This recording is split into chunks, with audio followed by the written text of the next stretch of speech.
Good morning mga kabayan. Ayan po. Ito po yung ating service dati, no?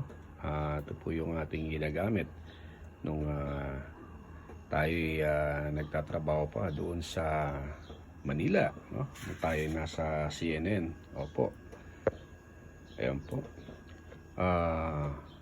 Nagawa na po natin to nung mga nakaraan, ano po, nung dinala po natin dito yan sa Pampanga. Pinalitan po natin yung kanyang karburador, itong kanyang black ba tawag dyan. Opo.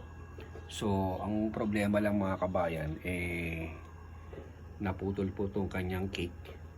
No, kaya medyo napabayaan po natin, hindi po natin naasikaso dahil busy po tayo sa work.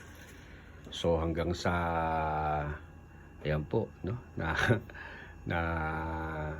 nagkanta leche na naman, no? Ayan.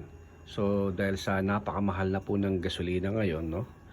At medyo masakit na po sa bulsa, no? Kung gagamit ka po ng 4 wheels at magkakarga ka ng gasolina sa loob ng isang linggo, 500, no? Napakasakit sa bulsa, no?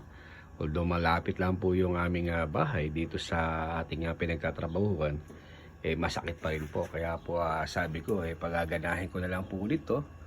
Napagana nga po natin dati, no? So ang gagawin natin dito, dahil wala pa pong kickstart, pagaganahin po natin kabayan yung kanyang push button.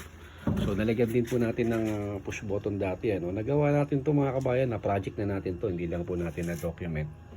So ayan yung mga wirings nyo, nagulo-gulo, no? Talagang pero aayusin natin yan. Simple lang ikabayan yan.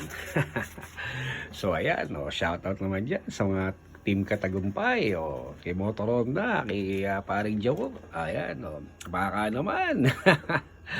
So ayan mga kabayan, maganda itong motor na to, kahit gaganyan-ganyan yan. Mabilis tumakbo to. Yan, Blaze po to mga kabayan, Blaze. Opo. Ano lang to, limited edition lang to. Actually sa pamangking ko to, nung nakabili siya ng isang motor niya, pinagkatiwala dito sa akin, ano, at ginawa po natin service. So ayan po. So kompleto na to, na-install na natin to ng mga ilaw, no, long hazard, kompleto yan.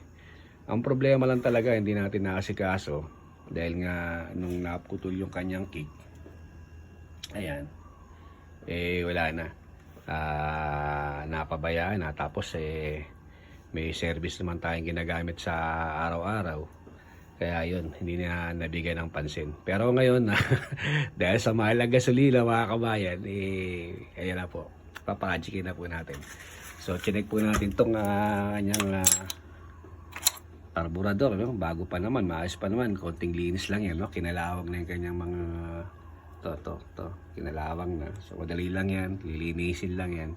So yun mga kabayan, no, susunod na video natin, makikita nyo mga kabayan, umaandar na po yan. So, papakita natin din yung process kung paano natin naayusin at kung ano yung mga papalitan natin. So yun mga kabayan, thank you for watching at sana